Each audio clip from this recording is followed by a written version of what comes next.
Election সিস্টেমটার উপরে, electoral প্রসেসের উপরে, ইলেকশন কমিশনের উপরে, ইভেন আমাদের যারা ইলেকশন পরিচালনা করেন, সেটা প্রশাসনের হোক, পুলিশের হোক, আইন শৃঙ্খলা বাহিনীর সদস্য হোক, মানুষের আস্থাটা নষ্ট হয়ে গেছে টোটালি।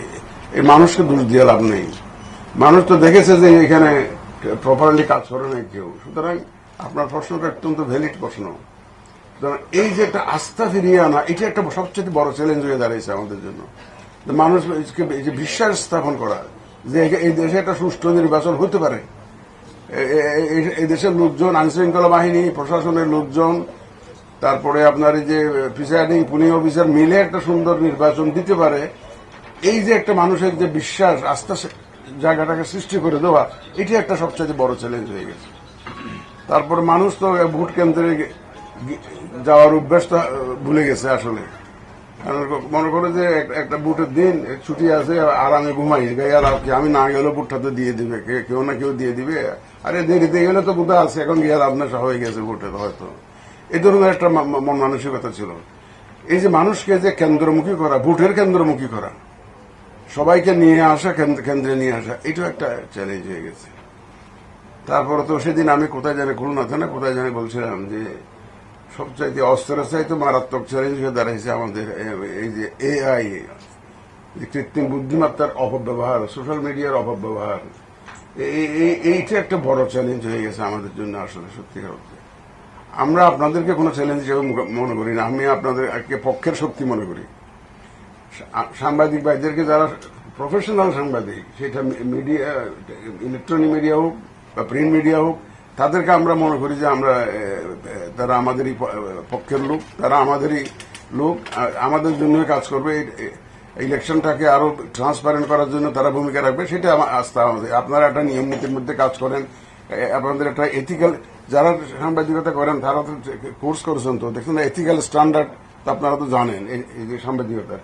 কিন্তু যারা ফেসবুক দিয়ে কিনে সাংবাদিক হয়েছে, মোবাইল কিনে সাংবাদিক হয়েছে, কোনো ট্রেনিং নাই, কিছু নাই, ইচ্ছা মতো একটা লিখে দিল। আর এখন কৃত্রিম বুদ্ধিমত্তা একটা বাইরে হয়েছে, এখন যা ইচ্ছা তা লিখে দিল, মানুষের ছবি দিয়ে দেখবেন যে বক্তব্য দিয়ে দিচ্ছে। এখন সাধারণ মানুষ তো এটা বুঝতে পারে না। রাত্রে শুয়ে শুয়ে যখন সময় পায় তখন কালে মোবাইল টিপে দেখে যে অমুকের বক্তব্য, প্রফেসর ইউনুস, আমাদের অনারেবল প্রধান উপদেষ্টার বক্তব্য, আমার বক্তব্য, বিভিন্ন নেতার বক্তব্য। এখন যার সম্বন্ধে বলতেছে সেও জানে না, যিনি বলতেছেন তিনিও তো আসল না, ওইটাও তো আর্টিফিশিয়াল ইন্টেলিজেন্স দিয়ে ক্রিয়েট করছে। এইটার বিরুদ্ধে আমাদের যে ব্যবস্থা গ্রহণ, সেটা আমরা চিন্তা করছি কিভাবে কি করা যায়, আমরা মোকাবেলা করার চেষ্টা করছি। আপনারা একটু দয়া করে ভূমিকা রাখবেন, যাতে করে অন্তত একটা এরকম সোশ্যাল মিডিয়াতে কোনো এরকম নিউজ আসলে যাচাই বাছাই না করে হুট করে 1,500, 2,000, 3,000 লোকে শেয়ার করে দিল। এখন যার সম্বন্ধে দিল তারা তো দিল 12টা বাজে। এখন তার পক্ষে কি সম্ভব এটা আবার রিকভার করা মানুষকে? এই জিনিস যাতে না হয়, একটা ফ্যাক্ট টেস্ট করে, চেক করে যে আসলে ঘটনাটা সত্যি কিনা, তারপরে শেয়ার করলে, মনে করে শেয়ার করলেন, কিন্তু আগে একটু যাচাই বাছাই করবেন। তো এই যে এই মেসেজটা তো দয়া করে আপনারা, যারা ফেসবুক ইউজ করেন, যারা সোশ্যাল মিডিয়া ইউজ করেন, এই মেসেজটা দয়া করে দিবেন যে আপনারা কোনো মেসেজ সোশ্যাল মিডিয়াতে দেখলে দয়া করে যাচাই না করে এটা শেয়ার করবেন না, বিশ্বাস করবেন না। আগে যাচাই করে তারপরে আপনারা বিশ্বাস করুন, দরকার প্রয়োজন মনে করলে শেয়ার করেন, কিন্তু যাচাই করাটা খুবই দরকার। এই মেসেজটা আপনারা একটু দয়া করে, আমি আপনাদের মাধ্যমে আমাদের জাতির কাছে এই মেসেজটা আমি দিতে চাই। এটা একটা বিশাল একটা চ্যালেঞ্জ আমাদের হয়ে দাঁড়িয়েছে। আপনি জিজ্ঞেস করেছিলেন যে প্রিসাইডিং অফিসার, পুলিশ অফিসার, শিক্ষকরা করেছে। আমরা ভাবছি, সিরিয়াসলি ভাবছি, এবং it is under hour active consideration যে আমরা যারা আগে এই ধরনের সাথে জড়িত ছিল তাদেরকে যথাসম্ভব ব্যবহার না করার বিষয়টি আমরা চিন্তা করছি। এখন ভাই, আমি তো মানুষ তো ইম্পোর্ট করতে পারবো না, মানুষ তো আমদানি করে, বিদেশ থেকে আমদানি করে এসে ইলেকশন করতে পারবো না। এই দেশের মানুষ দিয়ে তো করতে হবে। আমার তো ওই লোকগুলাকে এদিক ওদিক করে আমাদের করতে হবে, যে এবং এদেরকে অনবোর্ড নিয়ে আমাদেরকে আগাইতে হবে। কি করবো, কোথার থেকে নিয়ে আসবো মানুষ?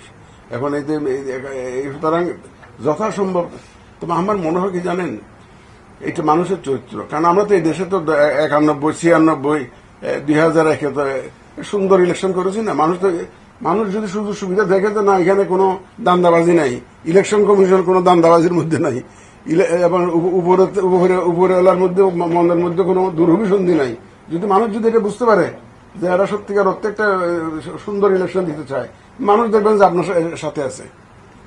আগে তো মানুষ বুঝতে পারছে যে না, একটা বিশেষ লোককে না দিলে আমার হয়তো পরে ইলেকশন পর্যন্ত, কেন্দ্র পর্যন্ত গেলেও কেন্দ্রের থেকে ফিরে এসে বাড়ি যেতে পারবো কিনা সন্দেহ আছে। এরকম ছিল। এখন তো সেরকম না। আমরা জাতির কাছে ওয়াদা দিয়েছি। কালকে মসজিদে আমি জুমা পড়তে গেছিলাম, ওখানে বলেছি আমি ব্যক্তিগতভাবে এবং আমার কলিগরা, আমি এটা একটা ইমানি দায়িত্ব হিসেবে নিয়েছি। শেষ বয়সে